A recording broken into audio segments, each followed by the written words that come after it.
All right, looks like we're live. We're going to give it just a couple minutes for people to come in and join.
All right, I'm going to give it just 2 more minutes, 1 more minute.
All righty, looks like we can get started now. I want to welcome everyone to Grow Your Savings presentation, brought to you by myself, Devin Saunders, but hosted by For the Black Kid Inc. It's a great nonprofit that was started by Kennedy Johnson back in 2019. Kennedy, she said her value, her mission, reason for starting this organization was to, she has a passion for education. She actually graduated with her master's from Georgia State in sociology recently, and she just wanted to provide equitable education for Black kids um, because, and I agree with her that a lot of education provided, for kids, Black and brown color in the minority community. Is offered by public schools, and it's not necessarily the best education provided, and nor so does it tailor for Black kids. So that's one of her main reasons for starting this nonprofit. I mean, they teach things from Black history, holistic wellness, entrepreneurship, and circulating the Black dollar. So she asked me to come along today and talk about growing your savings. There's actually a couple of classes we're actually going to do. So for August, we're talking about growing your savings.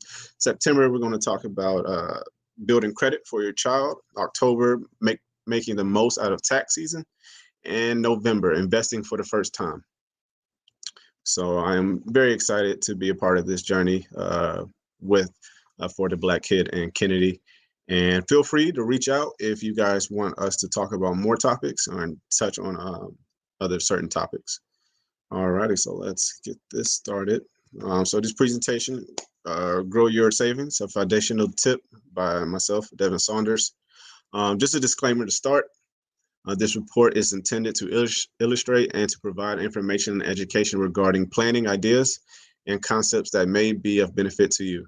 The purpose of the report is to provide education on accepted financial planning concepts and to illustrate ways that these concepts may improve or enhance your current situation and future plans.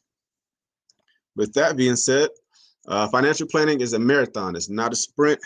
You are here today because you want to learn about growing your savings account, which is a great first step in building your financial house, is what I call it. We are going to focus on building that house foundation, which would be essentially your savings account. So imagine just your whole financial journey throughout life. You're building a house along the way. You need a great foundation. You need a blueprint as well, which we'll talk about. But you need a great foundation, and that starts with establishing a great savings account to handle those emergencies. And success is given to those who plan today. I always tell people, if you plan on being here 5 years from now, 10 years from now, plan for it. Take the steps today that will benefit you 10 years, 5 years from now. And that starts with having emergency savings. You know yourself better than anyone. Your financial situation is your financial situation. It's not like anyone else's. So first you must accept it and take actions. And talk about, understand, be real with yourself. Understand your relationship with money. I mean, what have you been taught about money in the past? How do you want that relationship to look like in the future when it comes down to money? How do you spend it? How do you get money?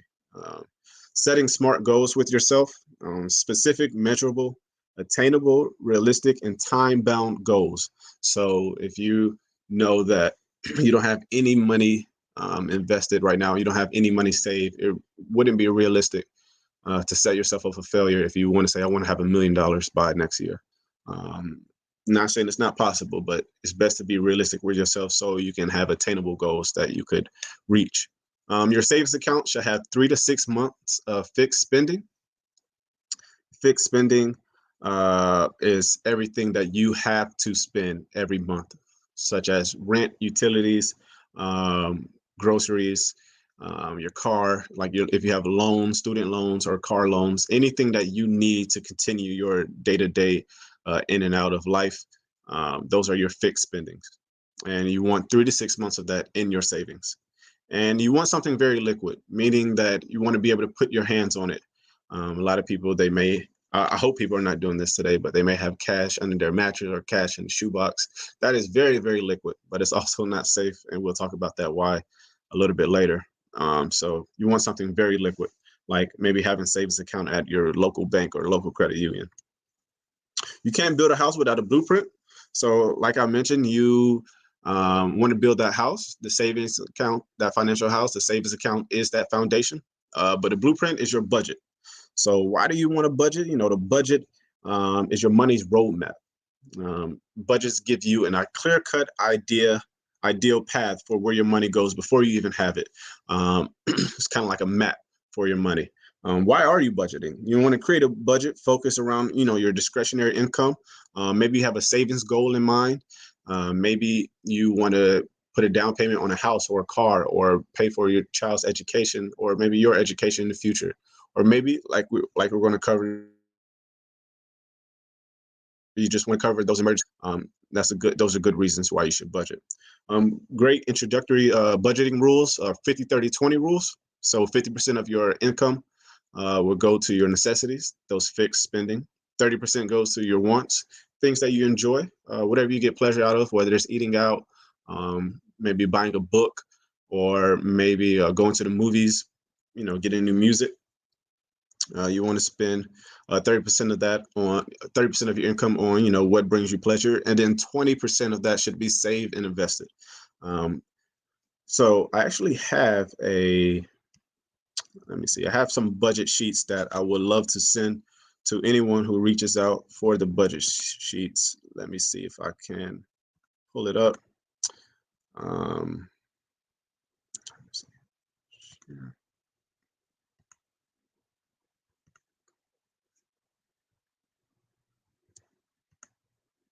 Okay. Yep. All righty. So we have one budget sheet right here, which I am more than willing to send out to anyone. It is a cash flow worksheet. It's on what is this? Like a PDF file, and it's very interactive, and it updates as you go. So let's say your take-home pay is about 1,500. Maybe that's a month, maybe that's your check. You input it right here, and then if that's is that how much you were expected to make for that month or that year? Excuse me, that week. Then you would just put it here in your budget, and then however much you want to save. You see, there's a lot of categories over here. Just only focus on the categories that relates to you. So if you're not paying real estate taxes, then don't worry about filling that out. And water, sewer, trash, home improvement. If you don't want to put anything in those categories, then don't worry about that. Clothing as well. However, what this interactive PDF is going to do is just going to tally up everything for you automatically. So let's say, just for example, you took home, your paycheck was 1,500, you saved 200, you should have about 1,300 left over. And it automatically calculates that for you. And you can just go through and be as specific as you want with this, or you can, keep it very broad. I also have another one that is not as interactive, but if you feel more comfortable writing things down, printing out the sheet, then I can send this one to you as well. Basically the same thing. Only thing you have to do with this one is you will have to calculate it for yourself. So we also, Excel also offers budget sheets that if you want to open up a new Excel and you want to save it on your computer, Excel has very great budgeting sheets in there. Like I mentioned, focus on categories that only matters to you. No need to stretch yourself thin when it comes to splitting out your paychecks and just road mapping your money. Whenever someone's saving up for a goal or just establishing a savings, yes, it does take discipline, but it should not be fun. You want to make it fun. You want to reward yourself. If you get pleasure out of going to the movies and you want to do that weekly or every month or so, make sure you reward yourself and take the time out to congratulate yourself. And monitor your budget weekly to make sure you're staying on track, because a lot of small steps leads to a lot of distance covered. And so if you monitor your budget weekly, over time, you'll see how much further you have came and how great you have been at reaching your goals. If you're struggling, it doesn't happen overnight. A lot of people are not great savers. I'm still, struggling in certain financial areas. And it has not always been that way. But if you need a boost, there are several apps that you can download. Some are Digit, Acorn, and Capital. Those apps, they automatically transfer money from your checkings to your savings. So they may round up to the next dollar and send that over to your savings, or they may automatically take out an amount that you set every month and then transfer it to your savings. Marcus by Goldman Sachs is also a great tool that you can download. It's free to download. You just have to create an account, and they will track your spending as well. They will also give you a tally, just a sheet that shows you how much you're spending, how much you're making, and how much you can afford to save as well. For example, there's a resource or tool in there that will allow you to plan out whatever your savings goal is. For example, if you want to buy a new car, they will be able to plan out how long that would take based on how much you want to save. Pay yourself behind it. So if you're struggling, and I know I fall victim to this as well. If you have like one bank account, like if you have one commercial bank, like at Bank of America, and you have your checkings and your savings there, I fell victim to transferring money from my savings to my checkings. Happens all the time. But actually, if you open up different accounts at different institutions, that would be much more difficult. So that's a great way to pay yourself, but hide the money from you. Bump up your savings when you earn more, get a lump sum. So if you ever get a bonus at work, or you ever get like maybe a stimulus check, or you ever get maybe like a raise at work, bump up your savings. So make sure you split that at that 50-30-20 rule, so you keep going with whatever your specific savings goal is. Cancel subscriptions you don't use. If you know that you don't go to the gym, there's no point in spending, monthly money on going to the gym. If you're not using Netflix, or you can survive without Netflix, maybe do a substitute and get a Fire Stick instead. And saving $10 a month, equals $120 a year. So that will, definitely help you in the long run. And take advantage of cashback rewards and incentives. A lot of banks, a lot of these online institutions, they have incentives when you open up a savings account that would allow you to they'll give you some cash back. So they may have incentives like if you open up a savings account with $500 down, they may give you like an extra $100. Or even the credit cards. It makes zero sense to have a cashback credit card and continuously use your own money. That's a great way to build credit as well, which we'll cover in future classes. But as well, they give you free money. So if you're already going to spend it, don't spend your money, spend their money. But of course, remember to pay that money off. So these are great ways. If you're struggling to save, these are great ways to kind of get you kickstarted.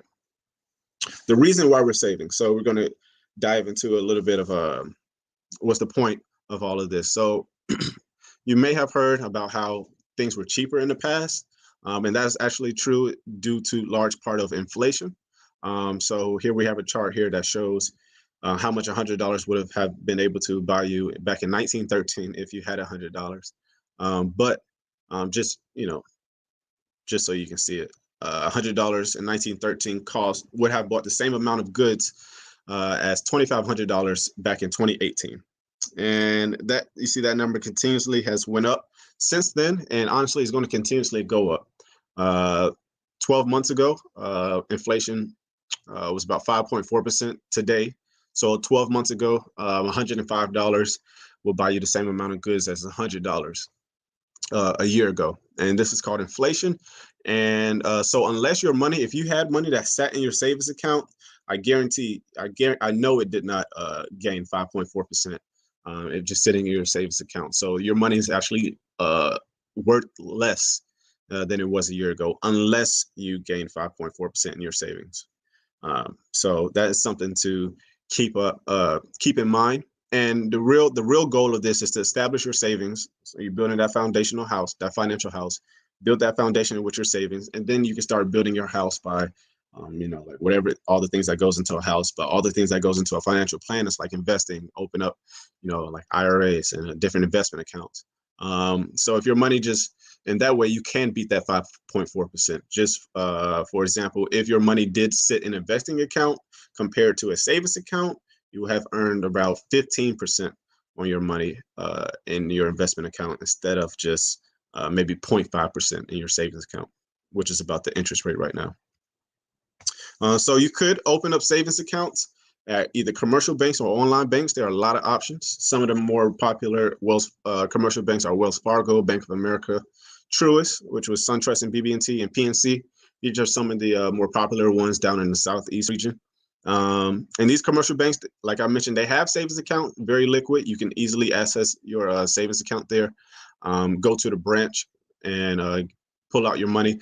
But their interest rate on a savings account is about 0.4%. So remember, we saw the number of 5.4%.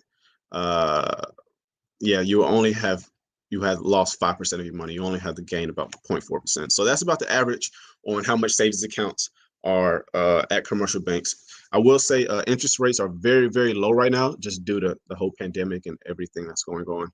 So they will go up in the future, but commercial bank savings accounts do not offer very high interest rates. 0.4% is low, but on average, they're offering maybe about 0.5%. Now, online banks, which are better options, they're able to offer higher interest rates because they don't have the cost of like keeping up with buildings, and open up a lot of branches around the world. So they're online. Some examples are Axos, Ally, Discover, and Marcus. These banks offer higher yields, and more than likely, they always will offer higher yields. So like I mentioned, interest rates are low now, but maybe 2-3 years from now, they won't be 0.61 anymore. Maybe they'll be 0.9 or just 1%. But still, it's much, much better than your commercial bank. Then you have your credit unions. Some of the more popular credit unions are Delta, Robbins, Georgia's Own, and LGE. Those are some popular ones in Georgia. Credit unions are really good. They beat commercial banks when it comes to interest rate on loans, and interest rates, and just customer service overall. Credit unions, you can open a savings account there as well. It may take just a deposit, maybe like $50. Credit unions interest rates can range anywhere from 0.8% right now to maybe 1 to 3%. Which is really, really good. They also offer CDs, which I'll get into the future. But it's recommended that you have one commercial bank, like maybe a Wells Fargo, and then have one credit union. It really takes no time to go to the credit union, and you can open up the accounts online as well to save you some time. No need for you to just be missing out on money. So I would recommend opening up a commercial bank or online bank along with the credit union, along with an investment account. So investment accounts such as TD Ameritrade, E-Trade, and Marcus, these are investment accounts that are also free to open. If you open up a brokerage account or IRA, they don't take long as well. Less than 5 minutes, you can sign up and have a investment account. A lot of these investment accounts have card services. So where they will just ship you a card, a debit card or whatever card linked up to your account if you need to use those savings. And the advantage of having an investment account is they offer more investment options, which will allow you to grow your money much faster. So investment accounts, they offer money market funds right now, which offers on average about 0.4%, but that 0.4% is not a year rate. Sometimes those rates are monthly, so it's invested month over month. They offered CDs as well, which is 0.7%, which is a lot higher, almost double than the commercial banks are offering. And they also have high yield savings accounts. With these investments accounts, if you feel intimidated from the word investing, they have people you can call. Feel free to reach out to me as well via email. And we can walk you through that whole process. But they will help you get invested, help you understand. They also have like training videos, 3, 4, 5 minute videos that will walk you through your just whatever investment options and what's right for you, what's best for your financial situation.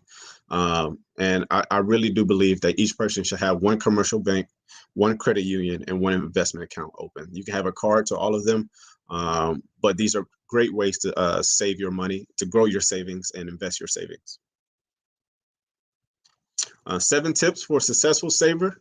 Like I mentioned, you want to split deposit your paychecks. So if you do have those three bank accounts, your credit union, your commercial bank, your investment account, whenever you sign up for direct deposit, it allows you to choose a percentage of where you want that money to go to. So you may have all of your money going to your checking account. If you want to take advantage of just the money out there and want to grow your savings a little bit better, put 50%. Like we have your necessities, your needs, put 50 to 60% in your checking account in your commercial bank. Then you can put an extra 30% or so in your credit union, allow them to invest it for you, grow your savings, and you don't touch it. It's out of mind. You might be better off just cutting up your credit union card and just never thinking about it. And then put maybe an extra 10%, 5% in your investment account. Allow them to invest it for you. Depending on your savings, whatever your budget is, you could buy some CDs. It's a strategy called laddering, CD laddering, where you will buy maybe $500 worth of 3-month CDs, and then maybe $500 worth of 6-month CDs, and then maybe $500 worth of 12-month CDs. That way you always have money maturing, is what they call it, whenever the months are up, and then that money becomes available. So those are great tips. If you want to split deposit your paycheck, get more of your money, get more for your money, excuse me. The bucket strategy, that's filling up, exhausting all of your resources at one bank. So if you're at Wells Fargo, if they're only offering, so much on a savings account, that's all you can do. Go to another bucket, AKA another bank, and then keep doing that. There's no limit to how many banks you can have. Just get the best rate, best deal for you. Reduce your spending. There's really only 2 ways to, get more of your money, get more out of life when it comes to spending money. And that's either reduce your spending or to make more money. There's really no other way. But the easier of the 2 is to reduce your spending. So like I mentioned earlier, it's much easier to cancel your Netflix subscription than to go get a raise at work or maybe start a side job. So if you need to, fill out that budget sheet, which I do not mind sending to you if you just reach out via email, and figure out where you can reduce your spending. Maybe you're eating out too much, and be honest with yourself too. Maybe you can grocery shop. Like I mentioned, it takes some discipline and maybe take some sacrifices as well. So maybe pack your lunch when it goes to work or cancel those subscriptions. Make a budget. Do not leave money on the table. Take advantage of those cashback rewards. Stash your money away and do not touch it, and keep it safe. Whenever you have your money at these institutions, they are insured, SPIC or FDIC insured up to $250,000. So anything happens, like if the bank just goes out of business or so, your money will still be there. So it's best to keep your money in these institutions instead of maybe like under your mattress or in a shoebox or so. And now the next phase of your house is really, really important that you get that savings established. Don't rush it. This is your journey, and it may take you time. It may take some people, maybe they already have that savings set. It may take some people 5 months to 12 months. It may take people 2 years, but the goal is to get that savings established so we can start focusing on the next phase of your financial house, which is investing. And the longer you wait, the more it's going to cost you in the long run. These are just hypotheticals of people investing a little less than $500 a month for a year if they were just investing into the into the just stock market. They don't have to pick any specific stocks or anything. We'll dive deeper into this in the future courses, but if they just put that money there, click buy, and just let it sit there, beginning at the age of 30, you could be close to a millionaire by 65 at age 65, and then you see it costs you roughly about $220,000 each 5 years or so. So it's very important that you get that savings account established so we can move on to the next phase of your house. And then I believe that wraps it up. I don't know if you have any questions or anything. I believe you can leave comments if you have any questions on this app. Perfect, Tia. So I will send you the budget sheets. Just shoot me an email. It's down at the bottom, and I will shoot that over to you. But any other questions? I do want to show one more thing. Let me see.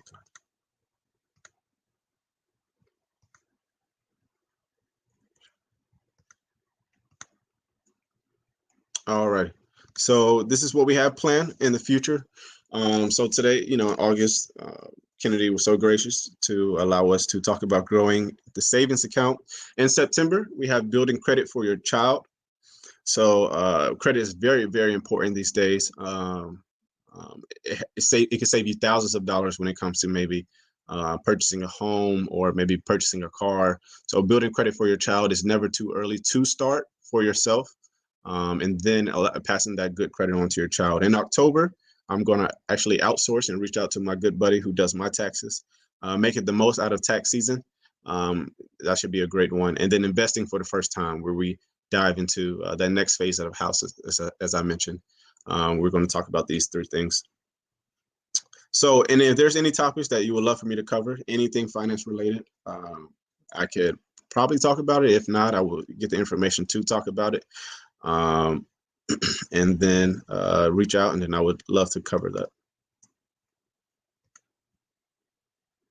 that. So a CD is a certificate of deposit. CD, it is insured. So your money, 3 months from now, if you invest in a 3-month CD, they give you a rate that will lock in your rate.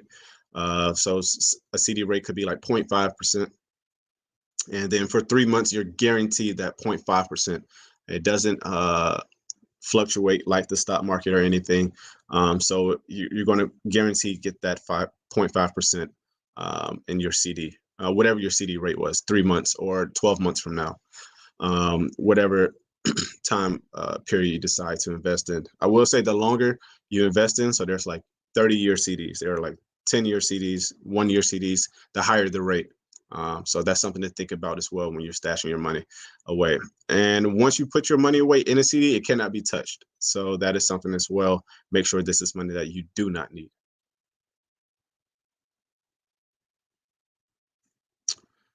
All right.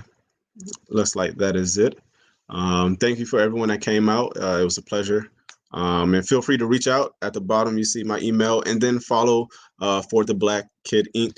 Organization on Instagram as well. Thank you. Bye-bye.